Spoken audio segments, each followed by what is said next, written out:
Bonsoir à tous, bienvenue sur Air Télévision. Quel plaisir de vous accueillir pour ce nouveau numéro du Zoom. Les troubles psychiques se situent au 3e rang des maladies les plus fréquentes après le cancer et les maladies cardiovasculaires. Près de 2 millions de Français sont touchés par des troubles psychiques sévères. Certains sont passagers, d'autres plus durables au total, incluant les proches, car les proches sont aussi touchés. On compte aujourd'hui près de 5 millions de personnes, notamment 20% de la population en âge de travailler est concernée par un trouble psychique.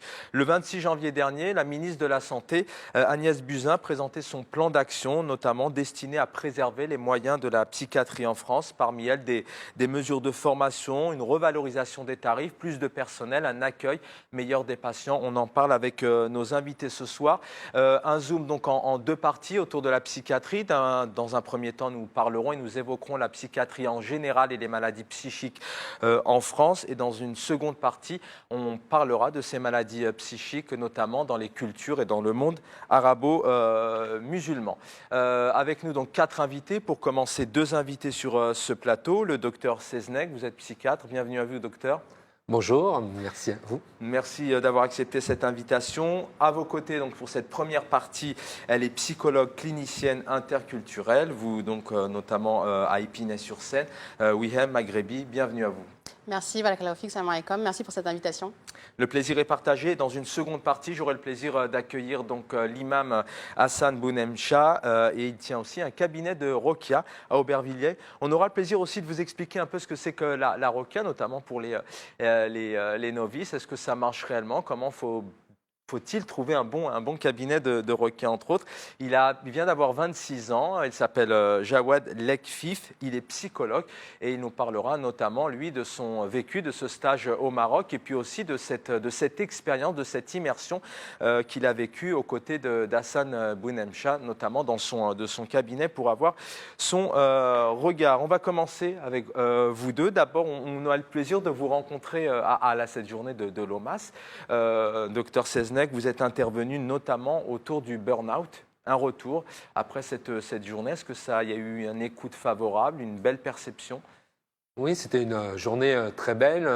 Je n'ai pas pu assister malheureusement aussi à l'ensemble de la journée, mais c'est vrai que c'est très agréable d'aller à la rencontre d'un nouveau public, d'autres cultures, d'une culture en tout cas qui n'est pas la mienne. Et je trouve que ces échanges étaient riches et intéressants. Et moi, j'adore partager des informations avec d'autres et m'enrichir aussi des retours. Et le burn-out dans la vie au travail, c'était un sujet très intéressant. Alors, rapidement, quelques secondes, on peut rappeler aux téléspectateurs ce que c'est que le burn-out. C'est cette surcharge de travail qui s'accumule et à un moment donné, ça nous pèse et on est malade. C'est une rencontre pathologique entre quelqu'un de fragile et un environnement professionnel où on n'arrive plus à s'adapter et à un moment donné, le cerveau, il grille entre guillemets et on n'arrive plus à être au travail, on n'arrive plus à travailler et on ne peut que s'arrêter. On parle peu du burn-out encore en France, il n'y a pas beaucoup de spots, notamment de prévention. Est-ce que lors de cette journée, vous avez senti un public tout de même attractif, enfin en tout cas attiré par cette pathologie qui est encore, j'ai envie de dire, peut-être méconnue en France? Oui, c'est une pathologie qui est méconnue et qui cristallise plein d'autres souffrances et que dès qu'on est en souffrance au travail, on a tendance, dès qu'il y a une pathologie à la mode, à étiqueter ça autour de burn-out. Donc c'était très intéressant d'essayer de définir plus précisément pour sortir des croyances sur le sujet et de tout ce qu'on se raconte dans la tête quand on n'est pas bien au travail et dans sa vie. Wihem Maghrebi, vous avez aussi participé à cette journée. Quel retour vous avez eu ou le moment aussi que vous avez vécu? Alors moi, je suis intervenue en tout début de journée. Je n'ai pas pu assister effectivement à toutes les autres conférences. J'en ai eu un retour extrêmement positif. J'ai été face à un public très réceptif concernant la question de la possession, parce que moi, ma prise de position était qu'il faut que les intervenants de la santé mentale aient une écoute moins stigmatisante vis-à-vis des personnes qui se pensent atteintes d'un mal occulte. Donc on en parlera.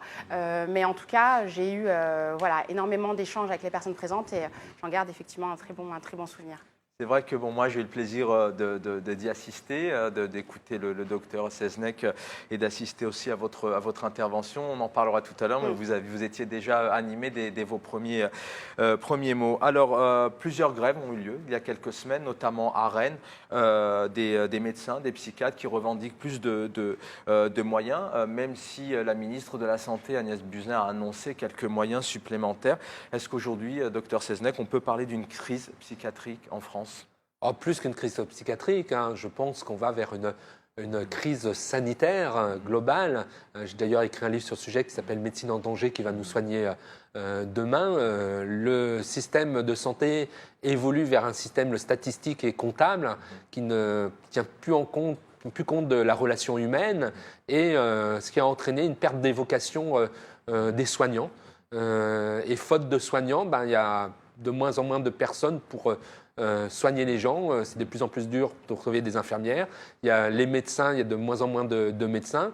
Et ce qui était la spécificité de l'hôpital psychiatrique, c'était un lieu humain, un lieu de vie. Ce qui était autrefois l'asile psychiatrique, qui était extrêmement moderne au XIXe siècle, hein, parce qu'on oublie que l'hôpital moderne d'aujourd'hui, ça date que de la Deuxième Guerre mondiale. Et c'était vraiment un lieu de vie quand on était en souffrance. On pouvait exister. Et on a transformé ces asiles psychiatriques en lieux de soins, mais qui fait que du fait de l'aspect comptable, où il y a une durée de séjour qu'il faut compter, les gens ils sortent sans être vraiment soignés, donc ils reviennent ou ils terminent dans la rue comme SDF, et on n'a pas les outils pour bien accueillir ces gens-là dans leur spécificité et dans leur multiculturalité, pour rebondir avec notre sujet. Alors, les outils, mais aussi peut-être, je vais vous laisser intervenir, mais peut-être aussi des priorités. Alors, ce que vous dites, ça me fait penser maintenant, aujourd'hui, notamment à certains médecins généralistes, pour ne pas généraliser, mais ça va tellement vite, la carte vitale, on ne prend plus le temps de discuter avec son patient. Parce que l'offre ne correspond pas à la demande. Pour rebondir sur ce que vous disiez, dans le monde de la psychologie, on le constate. Nous, les psychologues, on déplore et on ne cesse de déplorer le fait que les consultations chez un psychologue ne soient pas prises en charge par la sécurité sociale. Et c'est bien dommage, parce que malheureusement, la prise en charge psy, ça reste réservé à une élite. Tout le monde n'a pas les moyens, la capacité d'aller vers un psychologue et de mettre en place sur du long terme une psychothérapie. Et on le voit aussi dans les centres médico-psychologiques, dans les CMP. On voit, moi pour avoir travaillé en CMP, on voit le peu de moyens, le peu de valeur et de crédit qui a apporté aux psychologues, mais également dans les services hospitaliers. Il faut revaloriser la fonction même du psychologue, qui n'est pas considéré comme un cadre. Alors justement, quel regard, je pense que vous êtes complémentaires. Alors je rappelle que le psychiatre est médecin en tant que tel, c'est un bac +8, +9 beaucoup plus. Voilà, il y a des spécialisations, etc. Le psychologue, j'ai envie de dire, c'est une formation un peu plus réduite. Mais quelque part, est-ce qu'on peut dire aujourd'hui que vous êtes complémentaires ? Oui, on est complémentaires. C'est-à-dire que moi, j'ai fait des études de médecine, alors que pour être psychologue, on fait des études de sciences humaines. Et ces deux métiers ont comme spécificité que, en tout cas en psychopathologie, c'est pas en terminant sa formation qu'on est bien formé, c'est-à-dire qu'il faut après faire une formation personnelle pour devenir psychothérapeute, qu'on soit psychiatre ou psychologue, donc ça demande de longues années de travail. Mais pour rebondir sur ce que dit ma collègue, c'est vrai que le psychologue, en tout cas en institutionnel, est souvent le parent pauvre de l'institution, est très souvent extrêmement mal payé à l'hôpital. Mais du fait de l'évolution sanitaire actuelle et de la crise qui s'annonce et de la mainmise de la sécurité sociale, moi je suis en désaccord avec vous. Je pense que les médecins, ils font tout actuellement pour partir de la sécurité sociale. Donc je pense que c'est une très mauvaise idée de rentrer dans la sécurité sociale, ce qui était pas, il y a une dizaine d'années, j'aurais dit le contraire. Mais sinon, c'est se faire happer par un système qui est rigide, où les psychologues perdront leur liberté d'exercice. Alors comment, pour rejoindre un peu William Agric, comment on donne accès ou envie, excusez-moi du terme, d'aller vers un psychiatre par exemple, sachant que parfois c'est vrai que c'est des coûts, je crois qu'aujourd'hui la consultation elle est à 40 €. Ça peut être beaucoup plus, mais il faut savoir que la France, les tarifs que la sécurité sociale propose en France, sont les moins chers d'Europe. C'est-à-dire qu'on trouve ça cher en France, mais c'est les moins chers d'Europe. Et que les négociations qu'il y a à l'heure actuelle entre l'association des thérapeutes comportementales et cognitives et la sécurité sociale pour avoir des remboursements, ils proposent aux psychologues 22 € la demi-heure, 32 € les 45 minutes. Ce qui est rien du tout si on enlève, parce qu'il faut savoir que quand on est en libéral, on enlève 60% en charge. Donc, c'est organiser une précarité. Si les psychologues rentrent là-dedans, ça va organiser leur précarité. Alors ça, c'est du côté des médecins. Mais non, mais des psychologues, aussi. En tout cas, nous, du côté des psychologues, ce que l'on sait, c'est que une des raisons très souvent évoquées par notre patientèle de ne pas consulter, c'est le coût des consultations. Quand on sait qu'une consultation au minimum c'est 50 €, voilà, c'est surtout pas. Que parfois, il faut aussi garder une sorte de rythme Exactement. régulier. Alors, quelle pathologie? C'est pour ça que l'hôpital est là normalement pour combler. Moi, je sais qu'à l'époque, j'ai ma constitution libérale qui est évidemment cher parce que je suis en libéral, mais pendant des années, je travaillais à l'hôpital, j'avais une vacation à l'hôpital, où quand on est vacataire, quand on est médecin vacataire, on travaille quasiment gratuitement, mais il faut savoir que l'État a viré tous les vacataires, les médecins vacataires, ce qui était une manière d'offrir une alternative aux personnes qui n'avaient pas d'argent. Donc il y a un vrai problème structurel, et ce n'est pas une question de remboursement qui sera l'enjeu, c'est de repenser Vous y l'organisation. croyez aux moyens mis en place, souhaités sur le quinquennat d'Emmanuel Macron par la ministre? Non, on avait beaucoup d'espoir au début et les dernières annonces restent toujours aussi inquiétantes et on va vers une crise sanitaire, à mon avis, très importante. Je vous laisse réagir, juste pour enchaîner par la suite. Quelles sont les pathologies que vous pouvez soigner ou peut-être que vous avez le droit de soigner, suivre les patients et les vôtres? Alors, je voulais juste revenir sur la complémentarité entre la fonction du psychiatre et du psychologue. Au niveau même de la formation, effectivement, comme l'a dit mon collègue, le psychiatre, c'est quelqu'un qui a fait des études de médecine et qui s'est spécialisé à la fin de ses études, son cursus en psychiatrie. Donc, c'est un expert de ce qu'on appelle le DSM-5, c'est-à-dire qu'il va connaître sur le bout des doigts la sémiologie, les symptômes, les syndromes, et il va être le mieux placé pour poser un diagnostic concernant un trouble psychique ou un trouble psychiatrique. Le psychologue, lui, il ne s'intéresse pas réellement à ce qui se passe sur le plan organique et à la thérapeutique médicamenteuse qu'il va mettre en place. Le psychologue, lui, il s'intéresse à ce qui se passe psychiquement. Pourquoi, comment, et il va essayer d'aider le patient à guérir par la parole. Lui, le psychologue, son outil, ce sont les mots. Le psychiatre, c'est essentiellement, sauf quand il a fait effectivement une psychothérapie et qu'il a une double casquette, le psychiatre, en tout cas, dans la majorité, moi ce que je constate, c'est des spécialistes du traitement médicamenteux, des psychotropes. Mais il y a certains psychiatres qui ne sont pas spécialement au Xanax, à l'Atarax, Non, moi je fais que de la psychothérapie. Je crois qu'il y a autant de psychiatres et de psychologues différents qu'il y a de psychiatres et de psychologues. Ça dépend de la formation complémentaire. Et moi je vois les choses de façon très pragmatique. J'ai une boîte à outils et selon les indications, si les médicaments sont utiles, j'utilise des médicaments, mais si la psychothérapie est utile, je fais de la psychothérapie. Et quand il y a des choses que je ne sais pas faire ou que ce n'est pas de mes compétences, je travaille avec un collectif de psychologues chez qui j'adresse pour faire des soins spécifiques. Il en faudrait plus comme vous, alors, parce que c'est pas ce que c'est un bon exemple ce soir sur ce plateau. Ouais. Alors, pour les téléspectateurs, à quel moment je dois me diriger vers un psychologue et à quel moment je dois me diriger vers un psychiatre? Quelle pathologie? Dans quelle pathologie? C'est pas une question de pathologie, je pense que... sinon, quel est l'intérêt d'être médecin et de faire un bac plus 10 si un psychologue peut intervenir sur n'importe quelle pathologie? La voie d'entrée, si on était classique et si ça fonctionnait bien, ça serait de voir le médecin généraliste. Et le médecin généraliste, il est là pour faire une première évaluation et savoir est-ce que de passer directement à une relation de parole, à une prise en charge de parole, ça suffit. Et donc, dans ce cas-là, il a des correspondants psychologues et ça peut très bien fonctionner. Puis surtout parce qu'il y a des régions de France où il n'y a pas forcément beaucoup de médecins et qu'il y a plus de psychologues et donc ça fonctionne très bien. Et des fois, on a besoin d'un avis d'expertise un peu plus grande. Ça doit passer par le psychiatre qui fait un second avis et soit c'est de son registre parce qu'il a des spécificités particulières, soit il réoriente par là-dessus auprès de psychologues. Donc je pense que le capitaine de tout ça, c'est le médecin traitant et le mieux, c'est d'avoir un médecin traitant pour orienter. Alors, je vous garde quelques instants. vers quelle pathologie, clairement? Est-ce que c'est une maladie psychique? Est-ce que c'est schizophrénique? Enfin, vous pouvez m'en citer plusieurs. Alors, il y a des pathologies psychiatriques et il y a des souffrances psychologiques. Toute souffrance n'est pas forcément une maladie. Après, pour les maladies qui soient la schizophrénie ou les troubles de l'humeur, c'est vrai que c'est des maladies médicales où là, ça doit passer par soit le médecin généraliste est compétent pour les suivre. En tout cas, la dépression, il peut être compétent pour suivre des dépressions. Quand c'est des pathologies plus importantes comme la schizophrénie ou les troubles de l'humeur du type bipolaire, ça doit passer par un psychiatre.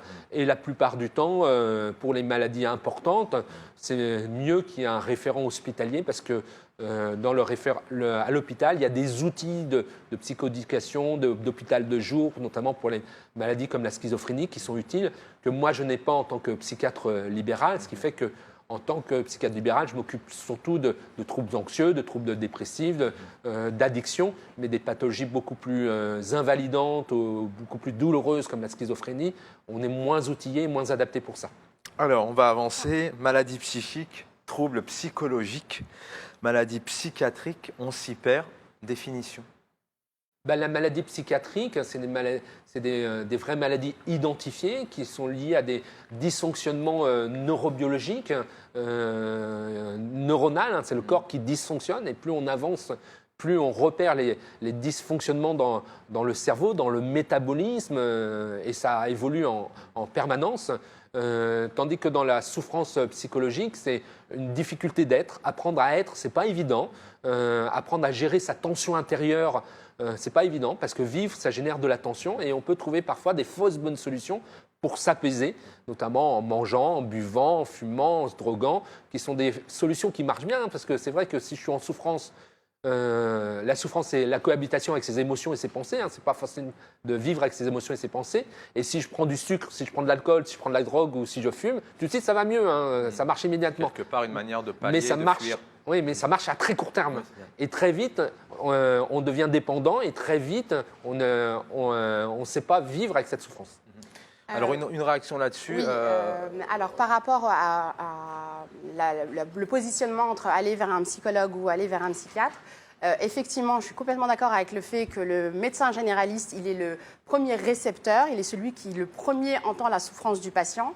Mais il doit aussi être à l'écoute de la demande du patient. Parce que vous avez majoritairement, moi c'est ce que je vois dans l'exercice de ma profession, des personnes qui sont complètement réfractaires à l'idée de prendre des psychotropes, à prendre un antidépresseur ou à prendre un anxiolytique.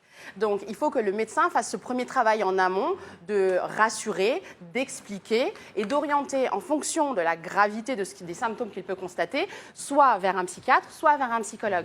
Libre à nous, les psychologues, quand on reçoit le patient, d'orienter vers un psychiatre ou pas. Et pareil pour le psychiatre. C'est vraiment en fonction de la personne qu'on a en face de soi. Maintenant, ce qui est important aussi, c'est de bien faire la différence entre ce qui est une névrose et ce qui est une psychose. C'est important que nos téléspectateurs comprennent bien la différence. Et si on n'a pas compris ça, on ne va pas comprendre ce qui est de l'ordre de la possession.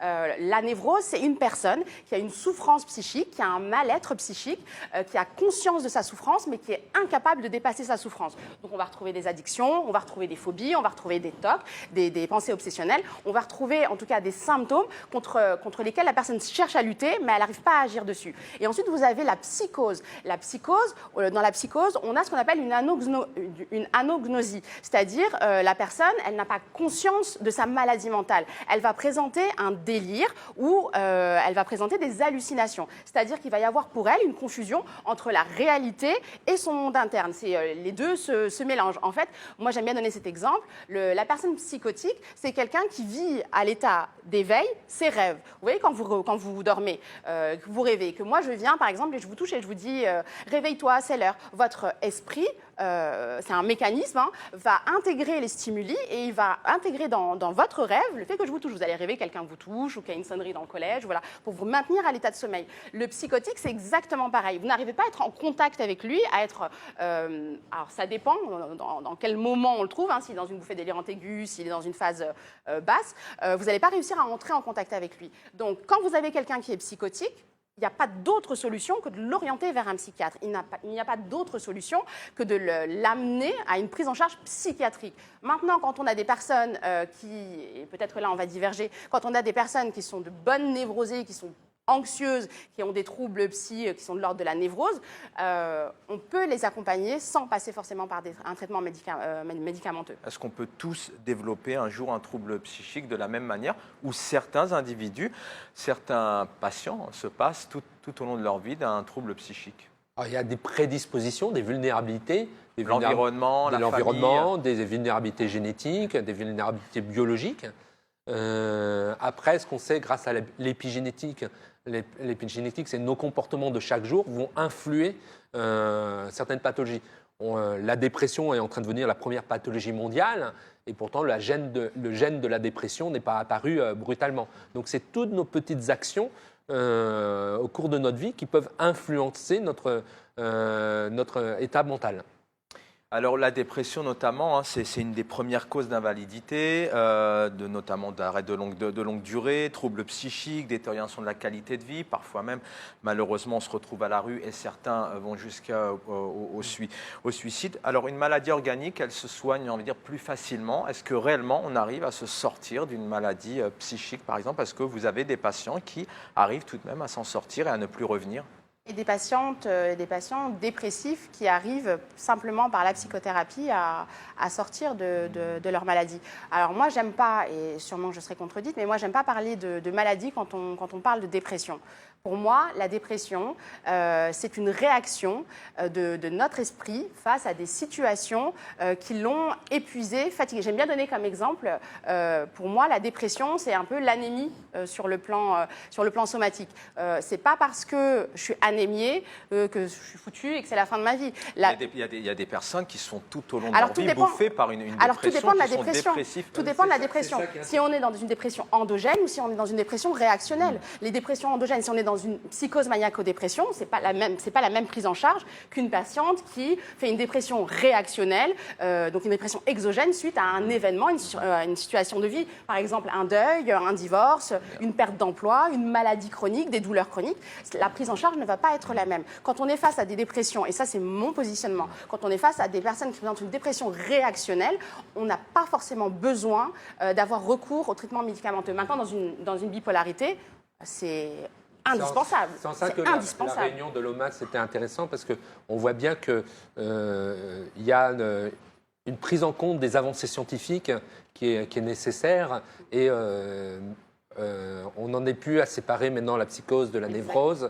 On sait qu'il y a des vulnérabilités. Maintenant, on est en train d'étudier le microbiote, c'est-à-dire toutes les bactéries qu'on a dans les intestins et de savoir comment ça influence le psychisme. On sait qu'il y a des avancées scientifiques sur des processus inflammatoires qui peuvent agir sur la dépression et la manière de réagir. On sait même, par exemple, des choses qui me paraissent dingues, mais qui ont été étudiées, que si on est porteur de la toxoplasmose, les gens qui sont porteurs de la toxoplasmose se mettent plus en danger que les autres. Donc il y a vraiment une réalité scientifique derrière, très précise, et c'est important que les gens sachent qu'il y a des vraies maladies derrière, et il y a des vraies prises en charge, il y a une vraie science derrière. Donc c'est important pour ça qu'ils aillent voir des médecins pour évaluer cela et sortir des croyances et des représentations que l'on a. D'ailleurs, si je peux me permettre, pardon, je vous coupe, par rapport à ce que vous disiez, on sait que notre sphère digestive, c'est notre deuxième cerveau.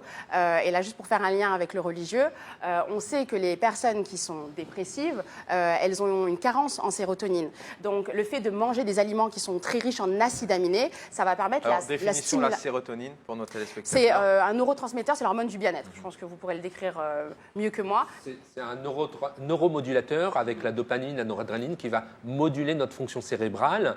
Et pendant longtemps, une hypothèse de la dépression, c'était un déficit en sérotonine. Maintenant, on est dans des approches beaucoup plus post-synaptiques et notamment, on va de plus en plus dans la dépression vers des hypothèses inflammatoires. Tout ça pour dire que la science évolue grandement et les hypothèses sur la dépression évoluent grandement et on n'a pas encore fini de découvrir tout ça. Mais pour rebondir à votre question sur est-ce qu'on en guérit, moi je fais ce qu'on appelle plus particulièrement des thérapies ACT, des thérapies de l'acceptation et de l'engagement. Et dans l'idée des thérapies, finalement, c'est de dire, dans ces thérapies, c'est que la souffrance fait partie de la vie.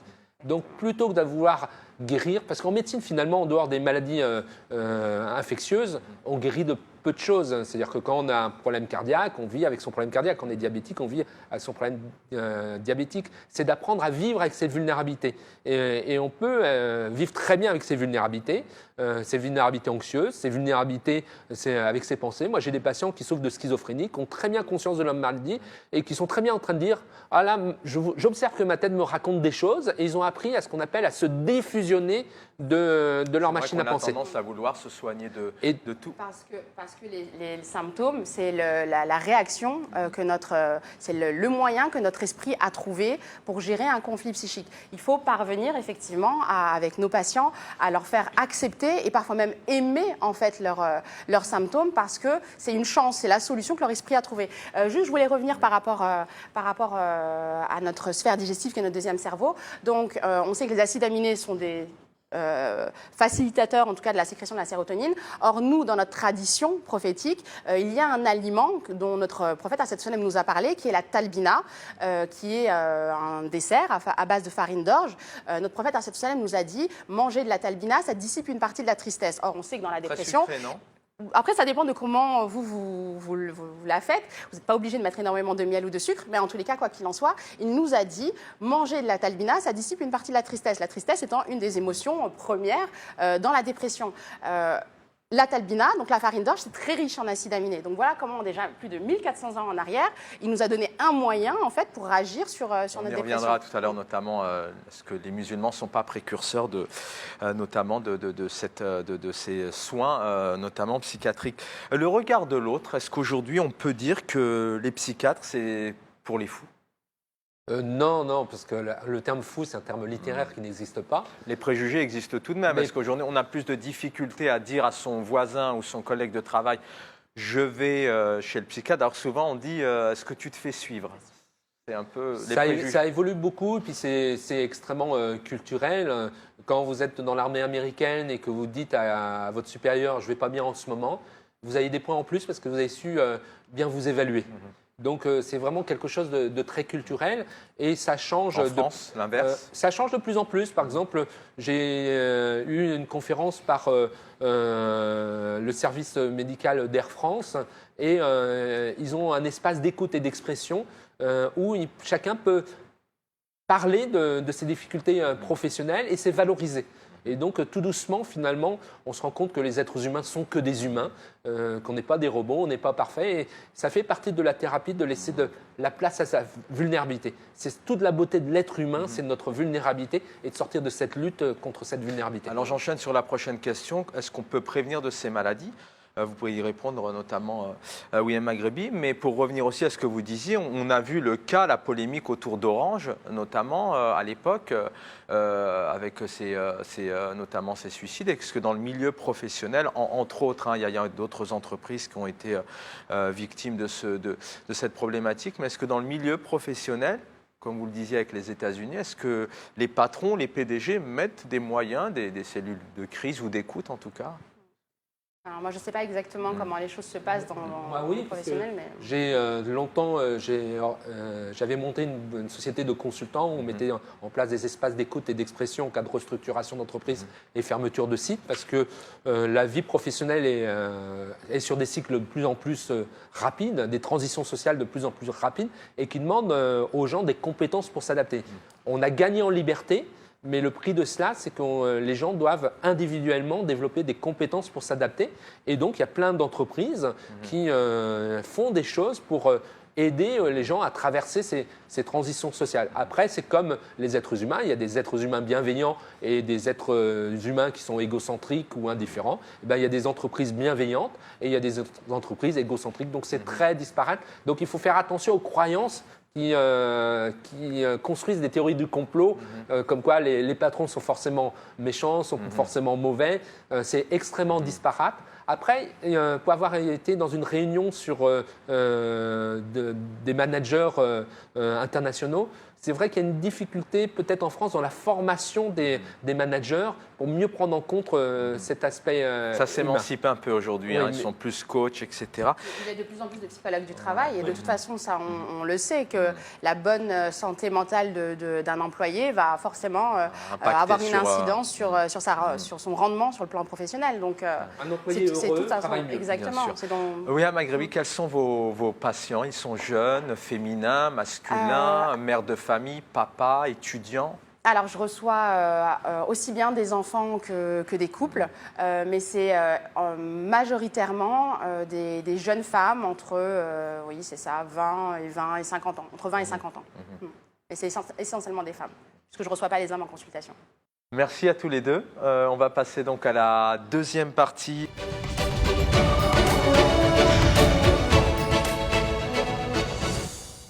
Nous allons nous intéresser aux maladies psychiques, aux maladies psychiatriques, cette fois-ci dans les cultures et dans le monde arabo-musulman. Donc toujours avec nous le docteur Jean-Christophe Seznec, vous êtes psychiatre, notamment votre cabinet est autour de Châtelet à Paris. Oui, dans le premier arrondissement. Dans le premier arrondissement. Toujours à vos côtés, psychologue clinicienne à Épinay-sur-Seine, psychologue interculturelle. Elle est avec nous, Wihem Maghrebi. Bienvenue une nouvelle fois. Ils nous ont rejoints. L'imam Hassan Bounemcha, bonsoir. Bonsoir. Bienvenue à vous. Vous êtes imam à Aubervilliers et notamment vous avez un cabinet de Rokia. On en parlera en deuxième partie tout à l'heure pour nous donner un peu les définitions de ce que c'est que la Rokia. Absolument. Donc, je suis imam jusqu'à il y a 3 ans. Je commence à vieillir un petit peu. Je laisse la main prise par Mais quand les on jeunes. a été imam, on est imam toute sa On vie. est toujours imam, mais j'ose espérer, Inch'Allah, que les jeunes puissent plutôt travailler à ma place maintenant parce qu'ils ont plus la force de l'âge et le courage et tout ce qui va avec. Transition toute faite, la jeunesse, elle est là. Il a 26 ans, il s'appelle Jawad Lekfif et vous êtes fraîchement diplômé, vous êtes psychologue. On va commencer avec vous, Jawad, vous allez consacrer une petite quinzaine de minutes parce que je sais que vous êtes pris ce soir. J'ai envie de revenir, on va anticiper sur la deuxième partie, mais vous avez longtemps vécu aux côtés de l'imam Hassan Bounemcha, notamment dans son cabinet de Rokia. Parlez-nous un peu de ce que vous avez vécu. En préparant cette émission, vous m'aviez dit au départ, vous pensiez plus peut-être à des comédiens, des figurants. En tout cas, vous y croyez pas trop. Le regard a changé. Oui, ce qui est intéressant, c'est que quand je rencontre Ami Hassan, je fais un stage. Au début, c'est dans un domaine qui forcément ne m'intéresse pas forcément, où j'ai pas forcément une envie d'y aller. Ensuite, progressivement, je demande à faire un stage. Donc pendant 1 an, je vais faire des séances de Ruqya toutes les semaines en compagnie de Ami Hassan. Et donc, je vais au début analyser la Ruqya uniquement avec un œil psychologique. J'ai déjà quelques représentations en tant que musulman de la Ruqya, ce que c'est, mais voilà, c'est pas suffisant. Et donc, je vais observer des choses intéressantes et donc je vais analyser toutes les hypothèses qui sont comme l'effet placebo, les comédiens ou l'emprise de celui qui fait la Ruqya sur les patients. Est-ce que c'est des choses qui sont effectives ou bien c'est juste des hypothèses? Donc au départ, moi je suis sceptique et donc avec le temps, j'ai rencontré un tel nombre de patients que je vais finir par être convaincu du bienfait du Coran et de la Ruqya et du fait que les gens ne simulent pas. Ça, c'est une première chose qu'il faut avancer. Et après, je vais progressivement être convaincu et l'idée va me convaincre qu'il faut vraiment un partage et une pluridisciplinarité entre les différents acteurs qui vont avoir en face d'eux des patients. Alors même si on anticipe un peu sur cette deuxième partie, puisque vous allez malheureusement devoir nous quitter, alors votre définition tout de même de la Ruqya, et je poserai la même question à l'imam Ami Hassan dans quelques instants pour voir si vous êtes d'accord tous les deux. Alors si votre stage a bien été effectué, normalement vous avez la même définition.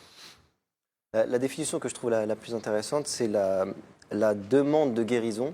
Donc c'est quelque chose de spirituel, la demande de guérison au Créateur via sa parole, qui est le Coran. Et je pense que c'est la définition la plus courte et la plus résumée qui permet de montrer que déjà rien que dans cette définition, le patient est acteur. Parce que c'est une demande. Et cette demande est faite par quelqu'un, et la personne qui est la mieux placée pour faire cette demande, c'est bien la personne en souffrance. Voilà. Rapidement, Hassan Bounemcha, sur la définition, on va y revenir tout à l'heure, mais rapidement, est-ce que vous êtes d'accord avec cette vision, en tout cas, de la ruqya? Moi, je me dis que si jamais on est malade, on va voir le médecin. Si le médecin ne trouve pas ma maladie, c'est que quelque part, c'est l'âme qui est malade. Si je vais voir le psychanalyste, le spécialiste, le psychologue, je vois tout ça et que ça ne me sert à rien ou que ça ne m'a pas trop avancé, c'est que ma maladie est de l'ordre spirituel. Et dans ces cas-là, c'est la ruqya, pour moi, qui pourrait être, Inch'Allah, un atout de guérison. Alors, concrètement, qu'est-ce que vous avez vécu? Comment avez-vous vu ces patients? D'abord, est-ce qu'on appelle ça des patients ou des fidèles? Puisqu'on va y revenir tout à l'heure, c'est tout de même lié au spirituel, à cette médecine coranique, prophétique. Qu'est-ce que vous avez vécu? Est-ce que ça marche pas? Qu'est-ce qui vous aura marqué tout au long de cette période? En fait, grosso modo, mon expérience, je vais la centrer autour de 3 points. Le premier point, c'est que je suis un psychologue musulman, donc ça induit certaines choses. Donc moi, à la fois, je suis convaincu au niveau religieux et spirituel des bienfaits de cette chose. Ça, c'est la partie spirituelle qui regarde tout un chacun. Donc là, on n'a pas besoin de faire de... On peut essayer de tenter de convaincre, mais on n'a pas à imposer cette croyance. En tout cas, moi, je suis convaincu à ce niveau-là. Le deuxième point, c'est le niveau scientifique et expérimental. Ce niveau-là, c'est quoi? C'est que j'ai rencontré un certain nombre de patients, un grand nombre de patients, qui ont tous une différence au niveau de l'âge, au niveau de la culture, au niveau du positionnement, On a même eu l'occasion de rencontrer des gens qui étaient non musulmans, qui ont fait la ruqya.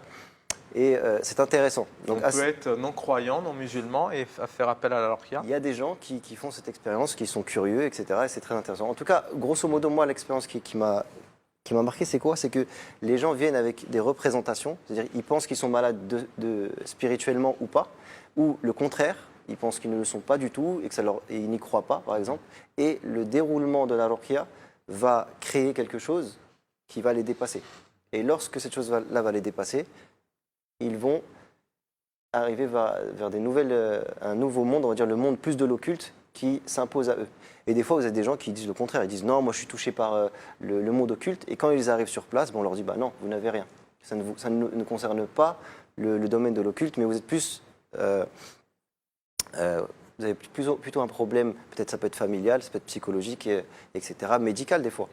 Donc voilà. Après, le troisième volet, c'est donc... moi, mon expérience, c'est une vision globale de l'individu, c'est-à-dire que je ne survalorise pas un paramètre, comme le paramètre de la ruqya, ni je ne survalorise pas mon domaine, qui est la psychologie. Et je pense que c'est ce juste milieu-là qui fait qu'on est le plus honnête. Docteur Seznec, je peux vous poser la question, je ne sais pas si vous êtes croyant de confession musulmane, mais vous avez entendu parler de la ruqya, des patients qui sont de confession musulmane, qui vous le disent d'ailleurs, et qui hésitent. Est-ce que c'est totalement quelque chose d'inconnu pour vous? Alors, moi, je suis des patients musulmans aussi à mon cabinet, puisqu'il est ouvert à tout le monde. Et j'ai découvert cette notion à cette journée de l'OMAS grâce à ma consoeur. Et je ne connaissais pas du tout cette pathologie, même si moi j'ai participé aux consultations interculturelles de Marie-Rose Moreau à Vicenne, mais ça n'a pas marqué mon esprit. Et je trouvais ça intéressant d'aborder comment l'environnement culturel, l'environnement contextuel peut influencer, peut intervenir sur à la fois le psychisme des individus et à la fois sur la manière de sortir d'une souffrance. William Maghrebi, pour avancer avec vous, vous êtes clinicienne, psychologue interculturelle. Ça, c'est vraiment un point important. La ruqya, vous avez aussi des patients qui viennent, qui sont de confession musulmane certainement, et qui vous parlent de cette ruqya. Ils vous demandent votre avis, votre conseil. Éventuellement, est-ce que ça leur correspondrait ou pas? Oui, Alors déjà, il faut bien comprendre qui je suis pour comprendre ma pratique. Alors, je suis une psychologue clinicienne interculturelle.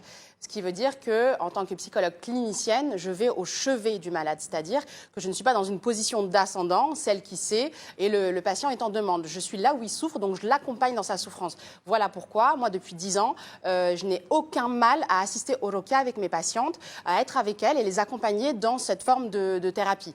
Alors, ce qu'il faut bien comprendre, c'est que le psychologue clinicien interculturel, il va avoir une écoute très particulière concernant les croyances, les traditions, les rites, les tabous de son patient. On va avoir une écoute affinée concernant ce que le patient a à dire de sa culture. Alors, la culture, c'est un ensemble de connaissances sur le plan scientifique, sur le plan artistique, sur le plan matériel. C'est un ensemble de connaissances sur le plan spirituel. Nos croyances, notre religion fait partie de notre culture. Or, la culture, ça fait également partie de notre identité. Notre identité, c'est quelque chose qui est, c'est un sentiment qui est continu dans le temps et qui se base à partir de différentes identités. Notre identité sociale, professionnelle, matérielle, etc. La religion fait partie de notre sentiment d'identité. Donc, si j'ai une patiente qui me parle de roca et de possession, bien entendu que je vais l'écouter par rapport à ça, que je ne vais absolument pas remettre en question ses croyances, parce que ce serait la déstabiliser dans son sentiment d'identité. Et ça créerait un trouble de l'identité. Donc oui, je suis amenée à recevoir aussi ce type de patient. Jawed Lekfif, vous avez, alors si vous voulez rajouter bien évidemment quelques mots sur notamment cette immersion aux côtés d'Hassan Bounamcha, mais je voudrais revenir aussi sur ce stage que vous avez fait notamment au Maroc dans un hôpital psychiatrique. Quelle vision, quelle expérience vous avez vécue? Est-ce que vous ressentez des similitudes, des points communs, notamment avec notre pays ici en France, ou est-ce que c'est totalement deux opposés? Je vais rebondir sur ce que Je vous en prie. il a pu être dit. Quelque chose de très intéressant, ce qui est important dans la psychothérapie, par exemple, ce n'est pas la vérité de l'interprétation qu'on va donner. Vous avez ça, vous n'avez pas ça. Mais le tact qu'on va mettre en place dans l'accueil et dans le contact avec le patient pour lui l'amener à sa propre vérité. Donc c'est une chose très importante. Et donc là, on n'est pas dans des modèles explicatifs, vous avez ça, etc. Et cette chose-là, il faut la retrouver également dans la ruqya.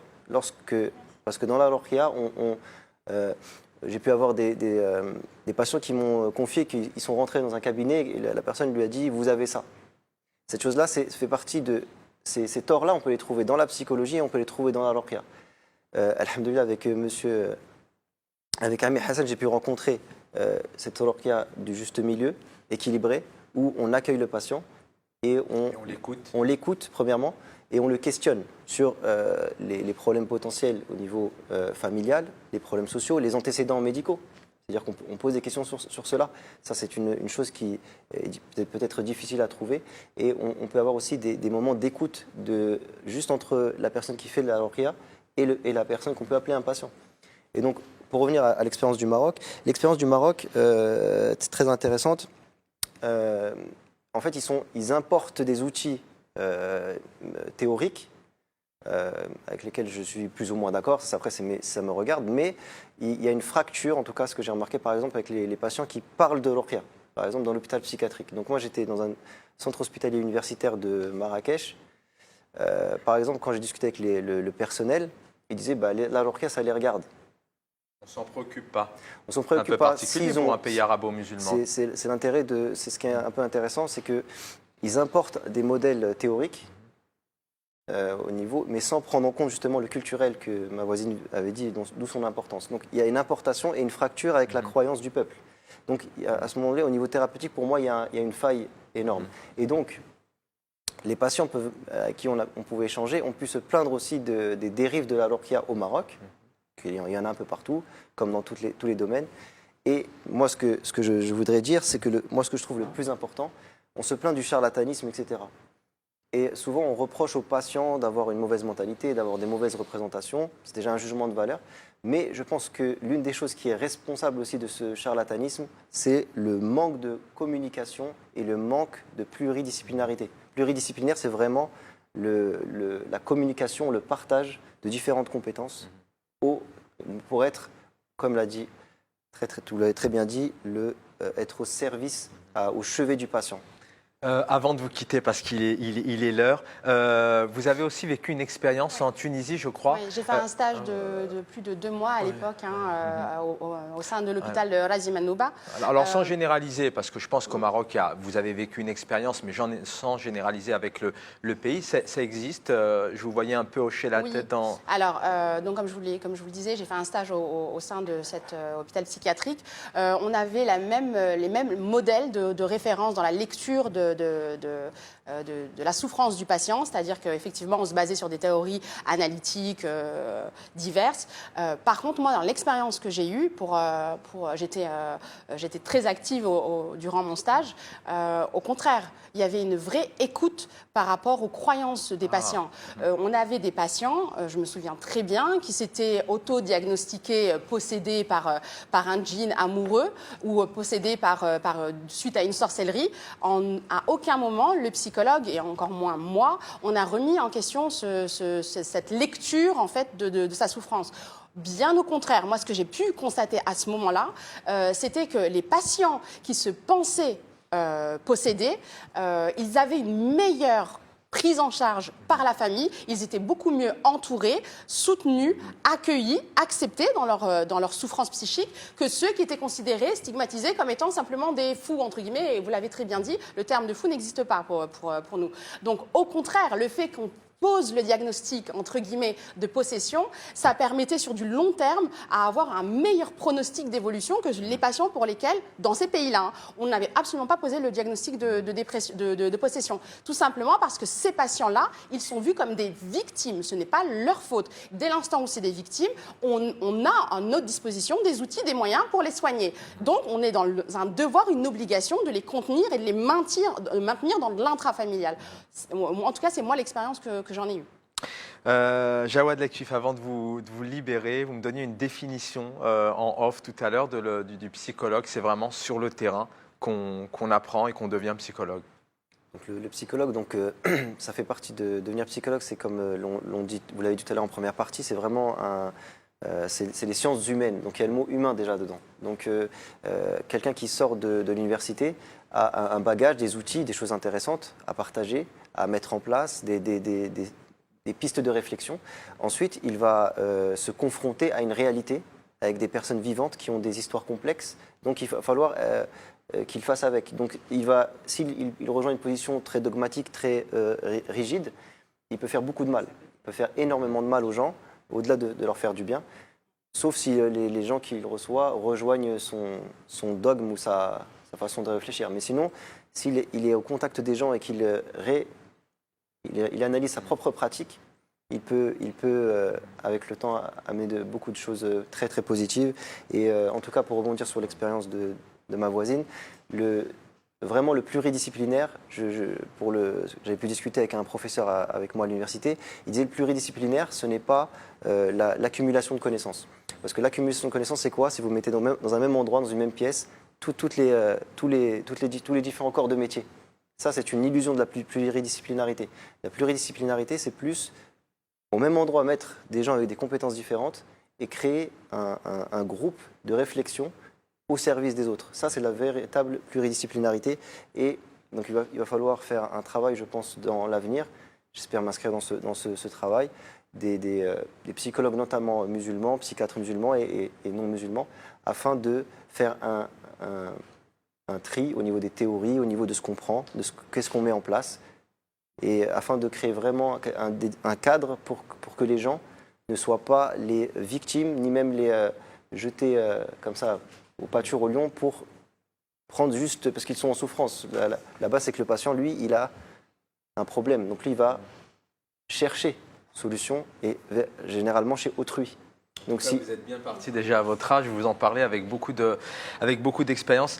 En 30 secondes, on va y revenir tout à l'heure à William Maghrebi, puisque je sais que lors de cette conférence, vous avez parlé notamment d'une personne que vous avez vue marcher sur les murs, ça m'a interpellé.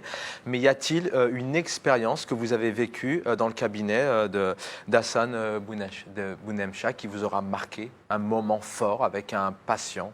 ce qui a pu être étonnant, c'est qu'on peut croire que les symptômes spirituels sont dénués de toute logique. C'est-à-dire qu'on pense que c'est quelque chose qui vient de l'extérieur et hop, ça. Alors en réalité, la vision globale de l'individu que je défends, c'est qu'on est composé, comme a pu le dire Ami Hassan, d'un corps, d'une âme. On est des individus complexes. Et cette complexité fait que, même lorsqu'on est touché par quelque chose d'occulte, eh ben, cet occulte-là va rencontrer cette complexité. Et donc vous avez des gens qui, par exemple, vont être touchés de sorcellerie et qui vont réagir à la lecture du Coran. Et cette sorcellerie a été faite, par exemple, sur le fait qu'il détenait beaucoup de biens, par exemple. Et donc, lorsque vous allez interroger cette personne, en effet, il a réussi dans la vie, par exemple. Et aussi, il y a une logique, parfois, entre la sorcellerie, le mauvais œil, la jalousie, ou une logique parfois qui nous est accessible. Parfois, ça ne l'est pas, parce que ça reste comme du monde de l'invisible, quelque chose d'occulte, qui est difficile à comprendre. Et celui qui vous dit qu'il comprend tout dans l'occulte, il est fort possible que ce soit un charlatan. Mais en tout cas, il y a des patients qui, vraiment, par exemple, certains qui vont réagir sur le fait qu'ils soient proches de Dieu. Ça peut arriver. Quelqu'un qui va être jalousé pour ça. Donc, lorsqu'on va lui réciter du Coran, il va réagir sur le fait que lui, c'est quelqu'un de très spirituel. On y reviendra avec l'imam Hassan Bounemcha tout à l'heure. Merci Jawad Lekif, je vais vous libérer. Merci d'avoir été avec nous. On vous souhaite bien évidemment une bonne continuation et on pourra se retrouver dans quelques mois ou quelques années pour voir un peu comment vous avez avancé. Je vous dis au revoir. Je vous remercie et à très vite. On va reprendre cette deuxième partie qui était prévue, mais voilà, il fallait écouter notamment Jawad Lekif, qui est, je vous rappelle, psychologue et qui a vécu une expérience dans le cabinet notamment de l'imam Hassan Bounemcha et qui tient aussi un cabinet de Ruqya. Je voudrais citer Ibn Sina, le prince des savants, le plus célèbre, qui travailla, lui, sur les démarches diagnostiques et thérapeutiques. Je voudrais le citer. Les remèdes psychiques doivent toujours aider la thérapeutique médicamenteuse et la compléter en accroissant la capacité de résistance du malade. Il approfondira par la suite, pendant longtemps, les relations du corps et de la pensée. Je sais qu'en préparant cette émission, Hassan Bounemcha, vous me disiez que la médecine, ce que j'appelle moi le Vidal, c'est complémentaire avec la Ruqya. C'est que lorsque on va voir notamment le docteur Seznec, quand on n'a pas de solution, on vient vers vous et vice-versa. Non, moi, je dirais le contraire. Je dirais la médecine spirituelle est complémentaire avec la médecine, le Vidal, ce que vous appelez vous le Vidal. Pourquoi? Parce que dans la règle spirituelle que musulmans nous sommes ou que croyants nous sommes, on sait que le prophète, sallallahu alayhi wa sallam, le prophète nous a dit « Tadaou fa inna Allah khalaqa ad-da'a wa ad-dawa ». Soignez-vous car Allah il a créé la maladie, mais il a créé le remède. « Wa ma min da'in illa wa lahu dawa ». Soignez-vous car il n'y a pas de maladie qui n'a pas de guérison. « Alimahu man alimahu wa jahilahu man ». Que vous le sachiez ou pas, il y a toujours une guérison. Maintenant, sauf pour deux maladies. Il y a deux maladies ou deux choses où il n'y a pas de guérison. C'est la vieillesse. Un jour ou l'autre, vous allez vieillir. Mais est-ce que c'est une maladie, la vieillesse? Si, c'est la... Woody Allen qui dit la vie est une maladie sexuellement transmissible à pronostic toujours défavorable. Oui, mais bon, Woody Allen, ce n'est pas une grande référence pour moi, spirituellement parlant. Mais réellement, la maladie qui est fatale, qu'on ne peut pas éviter, c'est la vieillesse. On a beau faire du lifting sur lifting, on a beau faire des pommades, des machins. Et donc, le professeur Hassan nous dit il y a deux maladies qui ne sont pas guérissables. C'est la vieillesse et la mort. Et si on peut appeler ça aussi une maladie, la mort, parce que c'est fatal. Mais toutes les autres maladies, ils ont toujours une guérison. Quand le corps ne trouve pas son remède chez le spécialiste qui correspond, il y a peut-être une aide à chercher spirituellement parlant, au niveau de sa foi. Est-ce que justement le fait d'être croyant, d'avoir la foi, ça aide aussi pour se soigner? Bien entendu, parce que la croyance, notre religion, c'est un ensemble de croyances, de rites et de pratiques. Dans ces rites et ces pratiques, il y a notamment donc, la Ruqya et la croyance en la possession. Donc la religion, dès l'instant où elle occupe une place importante dans le psychisme de la personne, on doit pouvoir l'entendre et on doit pouvoir avoir recours à ça dans les conseils qu'on donne, ou en tout cas dans les outils qu'on va donner à son patient, on doit pouvoir lui proposer aussi ce qui est de l'ordre du religieux. Même si les psychologues ne sont pas dans du prosélytisme, même si on n'est pas là, nous, pour encourager à telle ou telle pratique religieuse, on doit pouvoir entendre où est son patient par rapport à sa religion et l'encourager à être dans cette religion. Parce que sa religion, ça fait partie de son identité. Si moi, je dis à mon patient, non, je suis désolée, la possession, ça n'existe pas, votre pratique, elle est complètement fausse, en fait, je suis en train de lui dire de renoncer à son pôle ontologique, je suis en train de lui dire de renoncer à ce qui est inhérent à lui, à ce qui fait qu'il est une personne. Donc, en tant que psychologue interculturel, on doit bien sûr pouvoir encourager son patient à être dans sa pratique religieuse. C'est ce que vous faites, docteur Jean-Christophe Seznec. Est-ce que chez des patients, vous ressentez peut-être un besoin d'affirmer ou d'utiliser cette croyance? Ou est-ce que c'est totalement occulté et vous dites non, non, vous êtes malade, vous avez une pathologie, c'est hors croyance, hors... Alors, moi, ma vision de la pathologie, elle est forcément beaucoup plus médicale et beaucoup plus scientifique. Mais après, moi, je soigne pas que des maladies, mais aussi des êtres humains. Et si j'observe que cet être humain a besoin d'être en lien avec quelque chose de son environnement, bah, je l'encourage à se rapprocher, hein, parce que l'être humain est un être grégaire, il a besoin de vivre dans un environnement aussi social. Et si l'aspect spirituel est important pour lui, bah, il faut qu'il aille notamment vers... même dans le cadre de deuil, enfin moi je fais un petit clin d'œil à des amis qui habitent à Narbonne, ils ont perdu leur fils très tôt, ils n'étaient pas spécialement attirés ou croyants, ils se sont rapidement dirigés vers l'Église, vers Dieu pour les aider à s'en sortir. Donc, d'ailleurs, j'aimerais citer une expérience qui a été faite par l'OMS il y a plus de 20 ans, sur 2 années, sur des personnes qui étaient diagnostiquées, selon à l'époque le DSM-4, qui étaient diagnostiquées comme schizophrènes. Une étude a été faite auprès de ces patients qui étaient issus de pays dits riches et de pays dits pauvres. Donc les pays riches, c'était les États-Unis, le Royaume-Uni, la Russie, l'Irlande, le Danemark, bon bref. Et les pays pauvres, c'était des pays comme l'Inde, le Nigeria et la Tchécoslovaquie. Les pays dits pauvres ne sont absolument pas musulmans, croyants, pratiquants, en tout cas pas musulmans. On a fait donc une étude sur ces 2 années. On a proposé aux patients qui sont issus d'un pays dit riche, on leur a proposé une prise en charge uniquement médicamenteuse, c'est-à-dire des psychotropes. Ils ont été mis sous psychotropes. Et aux patients issus de pays dits pauvres, qui ont tendance plus facilement à avoir recours aux traditions, à avoir recours à leur culture dans leur compréhension de leur souffrance, on leur a proposé de continuer, de maintenir leur prise en charge et médicale et traditionnelle. Donc, ils ont eu recours à l'exorcisme. Et on s'est rendu compte, au bout de 2 années, que les personnes qui étaient issues de pays dits pauvres, donc qui avaient recours à leurs croyances, à leurs traditions, leurs pratiques qui est lors de l'exorcisme, on s'est rendu compte que ces patients-là, pour 53% de ces patients, ils n'étaient plus jamais diagnostiqués comme psychotiques. Donc on a une rémission, c'est quand même une psychose.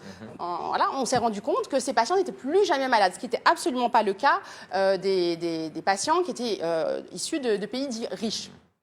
J'anticipe sur une question que j'ai oublié de vous poser tout à l'heure en première partie.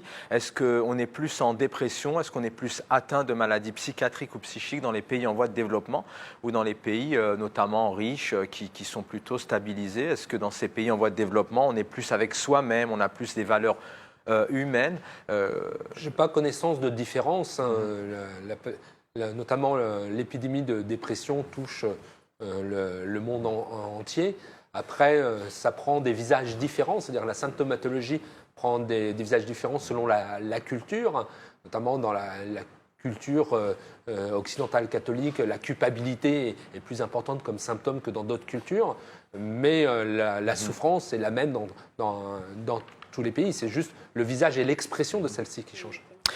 Hassan Bounemcha, que dit l'islam sur les maladies psychiques en tant que telles? Alors, la maladie pour l'islam, elle existe bien clairement dans toutes les écritures saintes, aussi bien en dehors même de l'islam. L'homme que nous sommes, homme ou femme, masculin ou féminin, et durant sa vie va passer des étapes. La maladie, pour nous, ce n'est pas un mal, c'est un bien des fois. Car la maladie, elle nous connecte avec le Créateur. On sait que quand on est malade, pour nous, pourquoi c'est un bien, et ça serait très, très, très, pour moi, profitable de vous faire partager cette vision, c'est que le prophète, alayhi salatu wassalam, il a dit que quand Allah, Dieu le Tout-Puissant, aime quelqu'un, il l'éprouve. Et cette épreuve-là va faire réveiller chez l'individu qui est malade quelque chose qui s'appelle s'accrocher à Dieu. Quand quelqu'un il est malade, il dit, mon Dieu, my God, l'ami Madonna, il implore toujours quelqu'un parce qu'il a cette foi-là.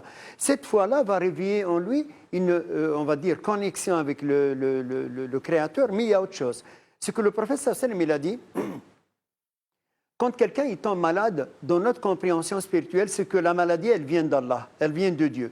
Dieu te donne la maladie. Quand je tombe malade, c'est lui qui me guérit. Je prends les médicaments, c'est des causes qu'il faut prendre. Car le prophète sallam nous a ordonné de prendre les médicaments. Il dit tadawu fi'l amr, verbe à l'impératif, ordre, soignez-vous, prenez les médicaments, etc. Mais ce ne sont que des causes. Ne doit pas enlever. La cause ne doit pas enlever le facteur confiance en Dieu, qui lui va revivifier en toi et en moi une confiance qui va être même très importante au niveau de ma guérison. Eh bien, regarde, après, la deuxième chose, c'est que la maladie, quand elle vient, qu'est-ce qui se passe? Il y a deux anges qui viennent, qui emmènent la maladie. Ces deux anges, et Dieu nous dit, subhanallah, pour comprendre comment ça se passe, ces deux anges, quand ils emmènent la maladie, ils leur posent, Dieu leur dit, dites-moi, qu'est-ce que mon serviteur va dire quand il tombe malade?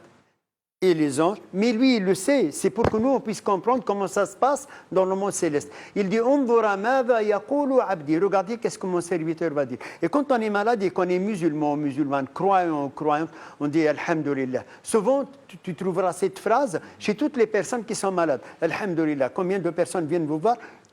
Alhamdulillah, mais ce Alhamdulillah, c'est louange à Dieu. Dans tous les cas de figure, je remercie Dieu dans l'état d'âme dans lequel je suis. C'est-à-dire que je suis en connexion spirituelle avec Dieu, j'accepte de lui même le mal. Est-ce que justement cette connexion Attendez, régulière... vous allez comprendre. Il dit Alhamdulillah, c'est pas fini. Je tombe malade, mais je m'aggrave. Je deviens mortel. Je deviens en mode agonie. Je meurs. Je dis une autre phrase. Inna lillahi wa inna ilayhi raji'un. C'est une formule, elle est maghrébine, internationale chez tous les musulmans du monde. Nous sommes à Dieu et vers Dieu on va retourner un jour ou l'autre. Wa inna ilayhi. Bon, ok. Eh bien, quand les deux formules ont été dites, la première, alhamdulillah, la deuxième, inna lillahi wa inna ilayhi raji'un. Retenez bien ce que je vais vous dire. Les anges, ils remontent à Allah. Ils leur disent, ya Allah, ta créature, celui qui a emmené la maladie. Et il a dit la première fois, alhamdulillah. La deuxième fois, quand il était à la fin de vie, il a dit, inna lillahi wa inna ilayhi raji'un. Qu'est-ce que Dieu leur répond? Dans notre compréhension, c'est apaisant d'être malade. Pourquoi? Parce que Dieu, il leur dit, ushihidukum ya malaikati, je vous prends comme témoin, anni idha amattuhu adkhaltuhu al-jannah. S'il meurt maintenant, après avoir été acceptant la maladie, alhamdulillah, et en fait, il y a une connexion qui s'est faite à travers cette maladie. S'il meurt maintenant, je le fais rentrer au paradis directement.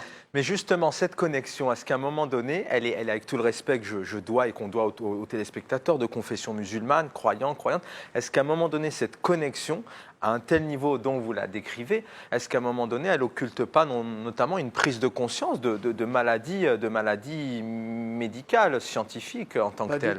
Alors, ce qui est sûr, c'est qu'il est mieux pour une personne malade d'être dans une pensée positive, d'être optimiste concernant sa maladie et son évolution, que d'être pessimiste. Parce qu'il y a énormément d'études et de recherches qui ont été faites en psychologie positive qui vont dans ce sens-là, que les personnes qui sont positives, qui ont un regard optimiste sur leur vie et leur expérience, vont être moins malades, elles auront un système immunitaire qui va être beaucoup moins fragilisé, elles auront moins de maladies cardiovasculaires, elles vont être en meilleure santé. C'est peut-être ça, parce qu'aujourd'hui au Canada ou en France, on est par exemple, on est malade d'un cancer par exemple, il y a une dynamique, on se réveille, etc. Est-ce qu'à l'inverse, dans les pays arabo-musulmans, c'est l'inverse? Il y a une interaction, en tout cas ce qui est sûr, entre notre psychisme et notre soma. Ça, on ne peut pas revenir là-dessus. Donc, si la personne, dans son système de pensée, elle va être positive, elle va être bienveillante vis-à-vis d'elle-même, elle va être dans l'acceptation de son trouble parce qu'elle a le religieux qui vient la renforcer, Pourquoi on va lui casser ça? Au contraire, on va l'encourager et on va l'accompagner. Il n'y a pas de. Oui, mais il la y a pas de question, c'est est-ce conflit. qu'à un moment donné, alors il n'y a peut-être pas de conflit, bien au contraire, mais est-ce qu'à un moment donné, il faut quand même tout de même faire appel Ah, à il des faut, spécialistes bien entendu. et ne pas sombrer, entre guillemets, dans cette croyance qui reste positive. On l'a bien compris avec vous, Hassan Bounemcha, mais est-ce qu'à un moment donné, il faut quand même faire appel aux médecins, aux spécialistes? En tout cas, il faut que, quelle que soit la pratique, il faut que ce soit une pratique d'ouverture qui n'enferme pas pour ne pas se priver de soins. La spiritualité est quelque chose d'utile. Hein. Dans les études sur le bonheur, on est souvent beaucoup plus épanoui si on a une spiritualité. Cette spiritualité peut être religieuse ou laïque. Hein, c'est simplement donner du sens aux choses et d'avoir des choix engagés dans sa vie selon son référentiel. Et son référentiel, selon sa culture, est différent selon les uns et les autres. Et ce qui rejoint l'idée que les expressions de la souffrance varient selon les cultures. Mais ça doit être quelque chose d'ouverture pour qu'il y ait de la place pour tout le monde. Et moi, je connais surtout l'Afrique de l'Ouest. Et dans l'Afrique de l'Ouest, il y a les guérisseurs. Et les patients, généralement, ils savent très bien choisir selon leurs Il y a un besoins équilibre, hein, s'ils doivent aller vers la médecine occidentale ou sur la médecine traditionnelle. Et c'est pour ça que je pense qu'auprès de moi, quand ils viennent me voir, ils ne parlent pas de tous ces aspects, mais parce qu'ils ont déjà choisi. Oui. Nous sommes des êtres pluriels. Si on scinde la personne dans sa prise en charge, c'est-à-dire soit un médecin, soit un raki, soit un psychologue, on va la scinder dans son identité, dans ce qu'elle est. À partir du moment où nous sommes pluriels, on doit pouvoir tous ensemble interagir ensemble et travailler ensemble. La personne, elle a besoin d'être prise dans sa globalité. Donc, aller voir simplement un religieux pour soigner une maladie somatique, c'est une erreur. Il faut aussi avoir recours à un médecin et n'avoir recours qu'à un médecin sans tenir compte du psychisme de la personne dans l'incidence qu'elle pourra avoir dans elle-même, dans son auto-guérison, c'est aussi une erreur. On doit pouvoir travailler, comme le disait mon collègue tout à l'heure, en pluridisciplinarité et ne pas s'enfermer dans sa pratique. Beaucoup de thérapeutes, beaucoup de médecins, par orgueil professionnel, ne vont pas vouloir aller chercher chez l'autre peut-être une aide qui sera bénéfique. On doit pouvoir s'entraider parce que notre objectif, c'est pas d'être dans un ego, je suis le meilleur, c'est d'être dans un objectif de guérir le patient qu'on a en face de soi. On avait Peu longuement importe le parlé moyen. notamment lors de cette conférence. Oui, en tout cas, il est important de faire attention à ce que notre tête nous raconte. Notre tête nous raconte beaucoup d'histoires, que ce soit aussi en tant que médecin thérapeute, qu'en tant que patient, ou même dans la vie de tous les jours. C'est moi ce que j'essaie de bien montrer dans le dernier livre que j'ai écrit, qui s'appelle Savoir se taire, savoir parler. Hein, c'est que les patients, quand ils viennent nous voir, ils sont souvent prisonniers de ce que nous raconte notre tête. Donc, faire attention que les croyances soient des croyances d'ouverture et pas que ça nous enferme dans un dogme, parce que les restrictions cognitives, ça fait de la souffrance. Au XIXe siècle, la névrose est née de ça, c'est-à-dire que cette opposition entre la liberté d'être et des règles qui étaient très strictes. C'est ça qui a donné la névrose. Donc, il faut que cette multidisciplinarité dont parle ma collègue soit pas des choses restrictives qui interdisent.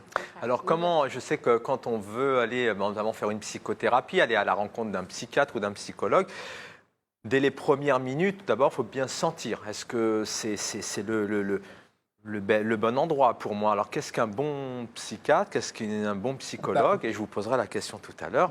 Déjà, d'être dans une relation humaine, de savoir accueillir, de savoir écouter. Moi, je pose systématiquement, je demande pourquoi ils viennent, qu'est-ce qui les fait vraiment souffrir, qu'est-ce qu'ils aimeraient changer en venant me voir.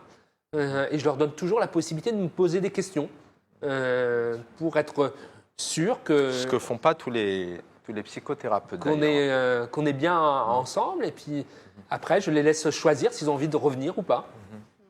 Pour moi, un bon psychologue, c'est celui qui va parvenir à créer une alliance thérapeutique avec son patient. Et c'est d'ailleurs la clé de la guérison. Confiance, vous voulez dire? L'alliance thérapeutique, c'est la confiance qu'on va créer avec son patient. Moi, la confiance que je lui accorde et lui, la confiance qu'il m'accorde. Ça va dans les deux sens. Un bon psychologue, à mon sens, c'est quelqu'un qui est à l'écoute de sa propre intériorité. C'est quelqu'un qui a bien sûr fait un travail sur lui-même et qui est au clair avec qui il est, et pour pouvoir recevoir le psychisme de l'autre. Le bon psychologue, c'est quelqu'un, à mon sens à moi, c'est quelqu'un qui ne cherche pas à changer l'autre, mais qui accepte l'autre tel qu'il est, avec ses croyances, avec ses expériences, avec sa vision du monde, avec sa cognition. C'est quelqu'un qui accepte son patient aussi dans son affectivité et son mode de fonctionnement social. Donc le bon psychologue, c'est celui qui arrive à créer un lien de confiance. Même question, Hassan Bounamcha, qu'est-ce qu'un bon raqi, un bon raqi? Pour moi, la question elle est très bien posée. Elle est la bienvenue dans cette ère de temps où on est vraiment avec plein de quiproquos, plein de charlatans, plein de gourous, plein de tout ce que vous voulez. Elle est très bienvenue. D'abord, un bon raqi, pour moi, chaque musulman, chaque musulmane, chaque croyant, chaque croyante se doit d'apprendre la ruqya pour pouvoir la faire lui-même sur lui-même. On n'est pas mieux servi que par soi-même. Un. Deuxièmement, elle est accessible. Mais quel est l'intérêt d'aller voir un raqi si... Je vais vous expliquer. Quand est-ce qu'on fait appel à un raqi? C'est quand on n'est plus capable de pouvoir se gérer tout seul. Si je ne suis plus capable de prendre mes médicaments, je fais appel maman, papa, donne-moi mes médicaments, etc. Là, c'est exactement la même chose. Après, la deuxième chose, c'est qu'il faut la découvrir, la ruqya. Il faut la connaître, la ruqya. Dans notre communauté, malheureusement, il y a des gens qui sont... Et c'est la première fois, je vais vous féliciter, barakallahu fik, qu'Allah vous protège, vous bénit, dans ce monde et dans l'au-delà. C'est la première fois que je rencontre une psychologue et un monsieur que je respecte aussi parce que j'ai ressenti quelque chose de positif à travers la liberté de choix à la personne de se soigner et médicalement et spirituellement. Souvent, excusez-moi, vous avez une idée reçue, peut-être de la spiritualité, mais pas vous, et peut-être pas monsieur, mais les psychologues, souvent, tu dis, mais c'est n'importe quoi. Donc, on a une mauvaise état d'esprit. Sauf que je dois répondre à votre question en vous disant que le raqi, son rôle, c'est d'abord d'écouter la personne. Écouter pour savoir si réellement la personne elle est malade réellement ou pas. Voir s'il n'a pas de problème familiaux. Est-ce qu'il n'y a pas de divorce? Est-ce qu'il n'y a pas de perte de personne? Est-ce qu'on n'a pas perdu son père, sa mère? Est-ce qu'on n'a pas fait le deuil? Est-ce que... Après, il écoute, lui poser des questions. Poser des questions. Qu'est-ce que vous attendez de la ruqya? Est-ce que vous avez déjà fait une expérience de ruqya? Après, lui faire un test. Et ce test-là, il est inratable. Impossible que la personne ne puisse pas trouver si elle est malade ou pas. Alors, est-ce que vous pouvez prendre 30 secondes pour nous montrer ce test vraiment rapidement? Je sais que vous nous l'avez montré en préparant l'émission. Je vais le résumer en 30 secondes, comme vous dites.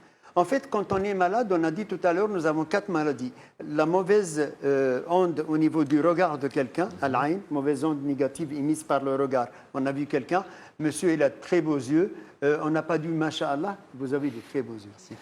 Et on n'a pas dit masha'Allah, on peut lui envoyer une onde négative à travers cette enviosité que j'aurais peut-être souhaité avoir ses yeux, mais je ne les ai pas. Mais moi, ce n'est pas mon cas. Donc, mais je veux juste que vous schématisez un petit peu pour que vous puissiez comprendre. Il a une santé, il a un poste de travail bien. On va pouvoir l'envier sur ce que nous voyons chez lui. En tout cas, il faut le voir pour lui faire de l'œil. De mauvais œil, absolument. La condition pour qu'on vous touche, c'est qu'il faut qu'on vous voit. La même maladie, elle s'appelle la jalousie. La jalousie, maintenant, vous avez dit 2 formules de jalousie, l'enviosité et la jalousie. La jalousie, c'est vouloir enlever le bien de la personne et le vouloir pour soi. Ça, c'est l'envie. La jalousie, c'est quand j'ai peur qu'une tierce personne me vole ce que je possède. En tout cas, en français, la définition de la jalousie, c'est quand j'ai peur que quelqu'un me prenne mon mari, mon travail, ma maison. L'envie, c'est quand je considère que ce n'est pas juste que la personne, elle a ce qu'elle a, et que je veux lui prendre ce qu'elle a. D'accord. En arabe, al-hasad, voilà, c'est vouloir enlever la chose à la personne et se l'approprier pour soi-même. D'accord?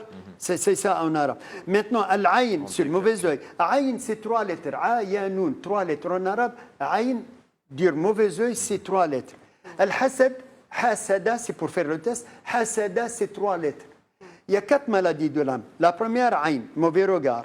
Deuxième, onde négative émise par le cœur. C'est la même maladie, mais la première, c'est parce que je t'ai vu et j'ai vu des choses en toi, ta belle voiture, ta belle maison, ta belle femme, tes beaux enfants. L'autre se fait à distance. L'autre, elle se fait sans te voir, par Bluetooth, par Wi-Fi. Juste, elle a entendu que tu es... Aïe, aïe, aïe. Galbah yirli, son cœur, il bouge. La sorcellerie. Al-hasad, il emmène la 3e maladie. C'est la jalousie de la réussite de la personne, du rang social de la personne, qui va lui emmener quelque chose de haineux dans son cœur et qui va faire appel à un mauvais pacte avec Satan pour pouvoir lui emmener de la sorcellerie. Et la sorcellerie, c'est la troisième maladie. Hasad, 3 lettres. Sihr, 3 lettres. Aïn, hasad, sihr. Là, c'est 3. Quatrième, al-mes. Al-mes, c'est le toucher. Quand on a dit possession, djinna moro, comme a cité ma soeur tout à l'heure, djinna, etc. Tout ça, c'est quoi? Ce sont des maladies. Maintenant, regarde comment on fait un test pour savoir si je l'ai ou pas. Vous avez 30 secondes. Hein. 30 secondes. Si moi, je crois qu'il y a un créateur, si moi, je suis croyant, hein, je suis croyant, vous êtes croyant.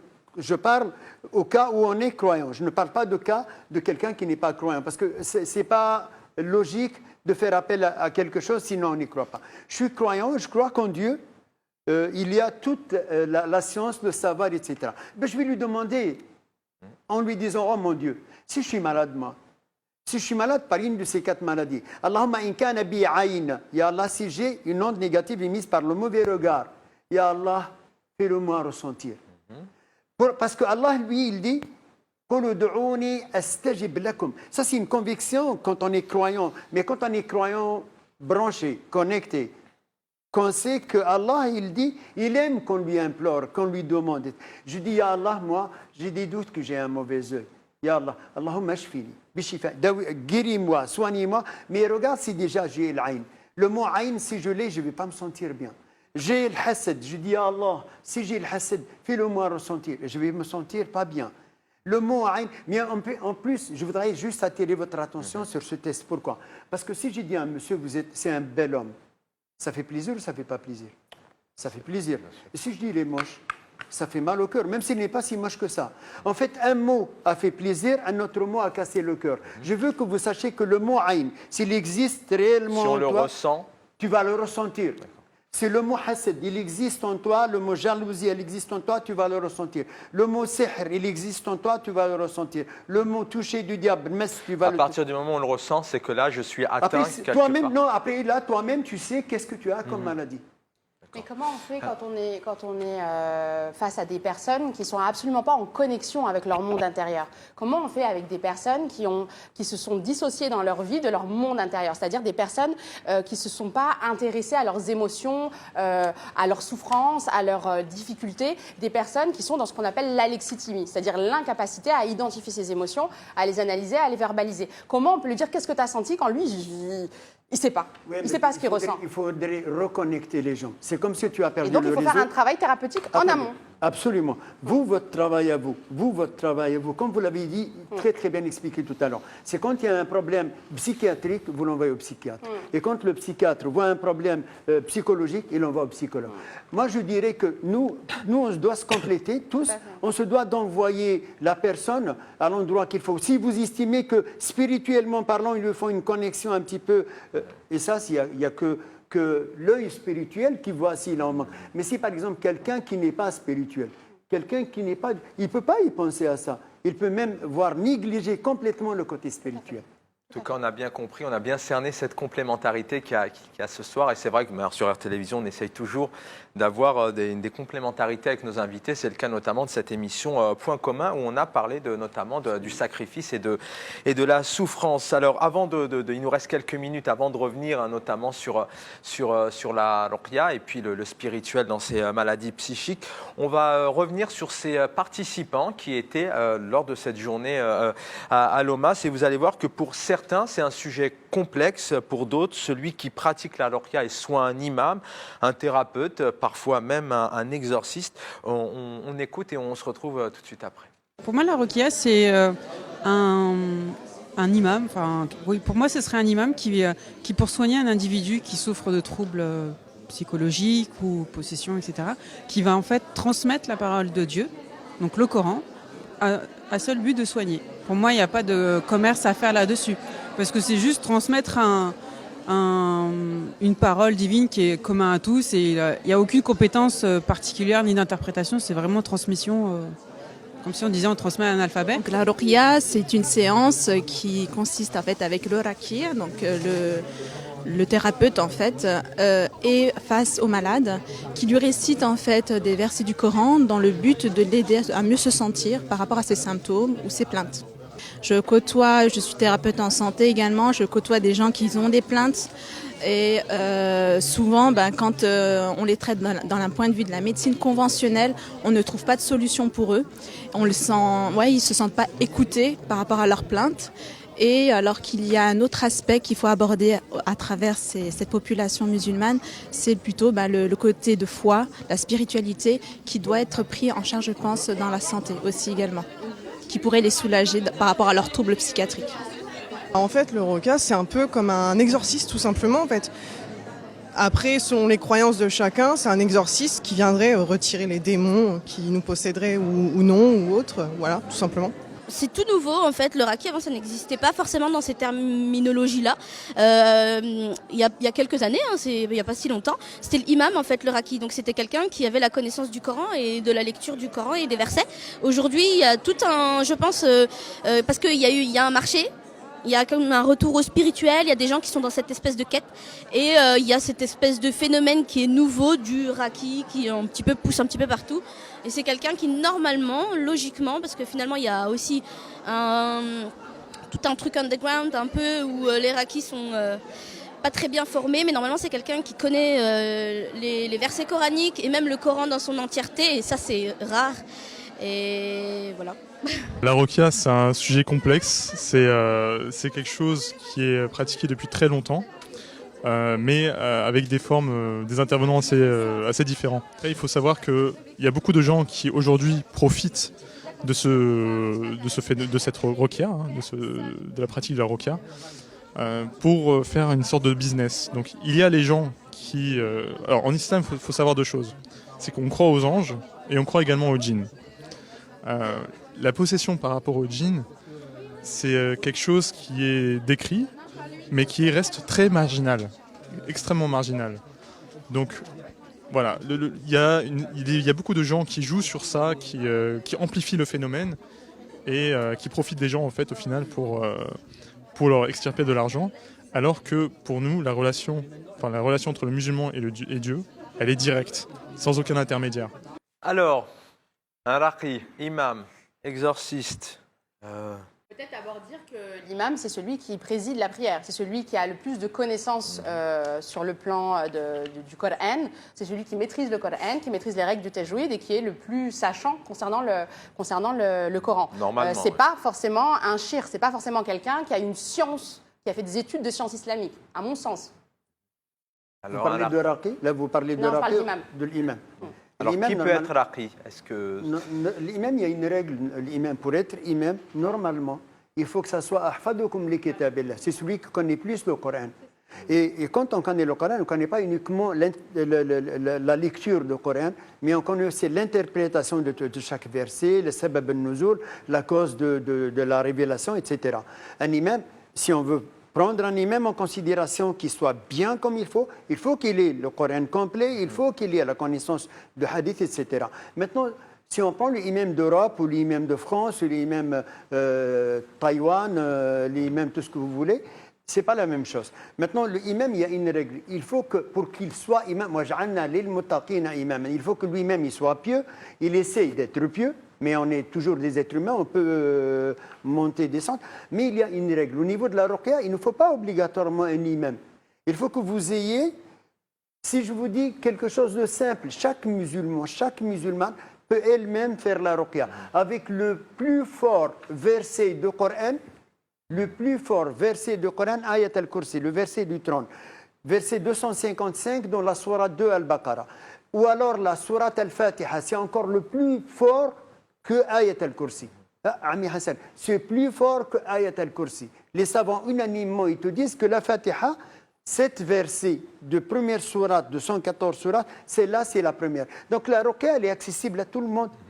Il n'y a pas besoin d'être... Maintenant, comme je disais tout à l'heure, quand quelqu'un il est trop malade, il n'en peut plus, miskin, il a trop de blues, trop de mashakil, trop de problèmes, il n'a même pas accès à ça. Nous avons déjà vu des gens qui ne sont pas du tout musulmans et qui sont venus faire la ruqya. Alors tu vas me dire, mais il est venu pourquoi faire la ruqya? Il est venu pour accompagner quelqu'un.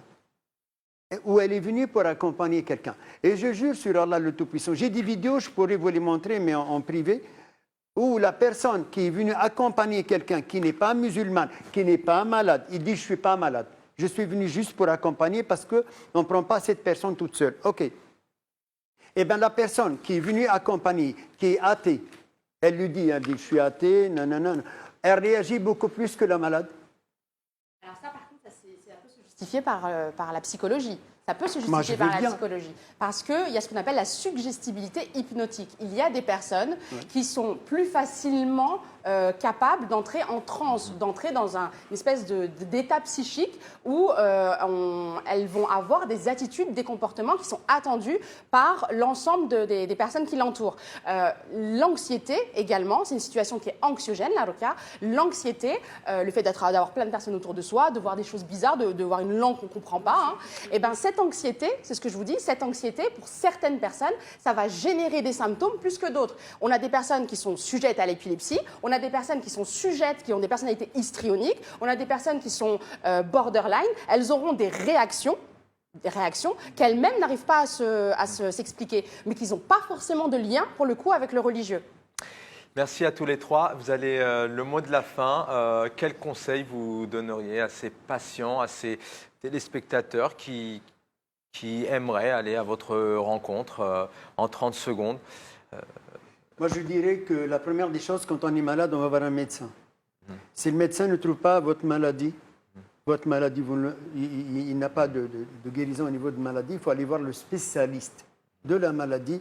Mal à la tête, je vais voir un ORL ou un spécialiste. Mal aux yeux, un ophtalmo. Mal au cœur, un cardiologue, etc. Si le spécialiste ne trouve pas ma maladie, j'en ai fait URM, scanner, il faut regarder le spirituel. Le spirituel, il y a besoin de personnes. Toi, tu demandes directement à ton créateur en disant, toi qui m'as créé, qui connais tout en moi, guéris-moi.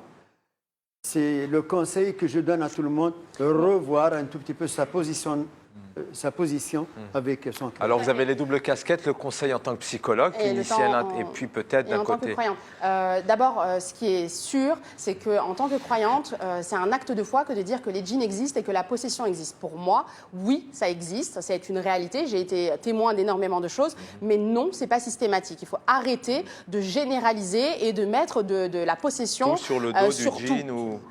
sur toutes nos souffrances. Ce n'est pas forcément un djinn.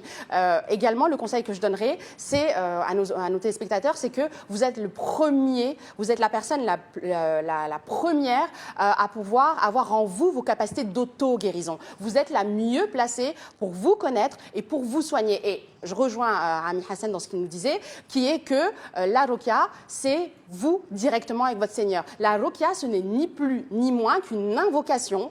On se tourne vers notre Seigneur avec les paroles qu'il aime le plus, à savoir le Coran ou les paroles légiférées dans la tradition prophétique, où on lui demande de nous soigner, de nous guérir de quelque chose qui est invisible en nous. Vous êtes tous votre propre MNA et vous aurez des comptes à rendre sur la façon dont vous avez pris soin, pas seulement de votre santé physique, mais également de votre santé psychique. Et le psychologue, on a bien compris tout à l'heure qu'il fallait d'abord bien se sentir, qu'on soit écouté, etc. Le dernier mot aussi pour vous, Jean-Christophe Seznec, psychiatre. Le dernier mot, c'est qu'il y a des souffrances psychologiques, mais il y a aussi des vraies maladies. Et c'est important de bien séparer les deux, parce que les vraies maladies nécessitent des soins et il ne faut pas se couper de ces soins. Et la science a fait beaucoup d'avancées. Mais il ne faut pas aussi se couper d'où on vient et il faut considérer son milieu culturel, son milieu social et que c'est un travail pluridisciplinaire. Il faut avoir un pied dans son identité, un pied dans son environnement, mais aussi être au contact de la science et faire attention à tout ce que nous raconte notre tête, parce que notre tête nous raconte souvent beaucoup d'histoires et qui nous coupe de la réalité. Effectivement, énormément de pensées par jour. On va devoir rendre l'antenne. Vous avez 30 secondes pour me raconter cette personne. Ça, je l'ai promis aux téléspectateurs, cette personne qui vous avez vu monter sur les murs. On va terminer là-dessus. C'était lors d'une Ruqya, effectivement. C'était une scène très particulière. Ça paraît incroyable et impensable. Ça paraît incroyable, mais au-delà même de marcher sur des murs, moi j'ai entendu des personnes qui se sont mis à parler des langues, parler l'araméen, alors que c'est des personnes qui sont nées ici, qui ne maîtrisent absolument pas l'arabe. Simplement, moi, ce que je voudrais dire pour terminer, s'il vous plaît, patienter. Arrêtez de chercher en l'autre la clé de votre guérison. Prenez le temps de vous écouter. Laissez le temps. Comme votre maladie a mis du temps avant de se développer, il faut du temps avant de guérir. Donc prenez le temps de savoir à qui vous avez affaire. Renseignez-vous. Demandez la formation, l'expérience avant de vous jeter dans la gueule du loup, parce qu'il y a énormément de loups malheureusement dans notre communauté aujourd'hui sur le plan médical. Renseignez-vous. Beaucoup de charlatans. S'il vous plaît, patientez. Merci William. Donc bien évidemment le bouche à oreille aussi qui joue énormément. Renseignez-vous auprès de vos proches. On pourrait encore continuer plusieurs minutes avec ce plateau, avec cette thématique c'est pour ça qu'on a pris vraiment le temps. On a souhaité voilà, vous donner le temps aux uns et aux autres pour échanger et donner votre point de vue. Je rappelle, Jean-Christophe Seznec, vous êtes psychiatre et vous, notamment, votre cabinet se trouve dans le premier arrondissement du côté de Châtelet, au centre de Paris. Wihem Maghrebi, merci d'avoir été avec nous. Vous êtes psychologue clinicienne à Épinay-sur-Seine et interculturelle. On en a longuement parlé, ça c'est très important. Un petit clin d'œil à Jawad Lekfif, jeune de 26 ans, qui nous a apporté son expérience. Et puis Hassan Bounemcha, merci d'avoir pris le temps. Je sais que vous êtes très demandé et ça a été un plaisir une nouvelle fois pour moi de vous accueillir. Vous avez votre cabinet de Rokia à Aubervilliers. Merci infiniment à Shaira Aïdbet Kassem d'avoir préparé cette émission, à Abdellah de l'avoir réalisée avec toutes ses équipes. J'aurai le plaisir de vous retrouver très prochainement pour un nouveau numéro du Zoom.